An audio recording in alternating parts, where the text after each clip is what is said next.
Para sa mga balitang napapanahon, narito ang bagong San Pablo News Updates. Libreng school supplies para sa mga mag-aaral ng San Pablo. Ang DepEd San Pablo City, kabalikat ang pamahalaang lungsod, ay namahagi ng school supplies sa mga elementary students. Nasa 1,444 na mag-aaral mula kindergarten, grade 1 at grade 7 sa San Cristobal Elementary School, San Cristobal Integrated High School, Santo Angel Elementary School, Santo Angel National High School, Paaralang Pag-ibig at Pag-asa, Prudencia Fule Memorial Elementary School, Prudencia Fule Memorial Integrated High School, at San Roque Elementary School ang nakinabang sa proyekto.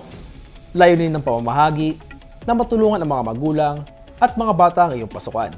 Patuloy na isinusulong ng pamahalang lungsod ng San Pablo sa tagubilin ni Mayor Najib P. Kapangada kasama ang DepEd San Pablo City sa pamumuno ni Dr. Girlie Ilagan ang mga hakbang para may taguyod para sa magandang kinabukasan ng bawat kabataan. Ito ay bahagi ng TEK, Trabaho, Edukasyon at Kalusugan na programa ni Mayor Najib.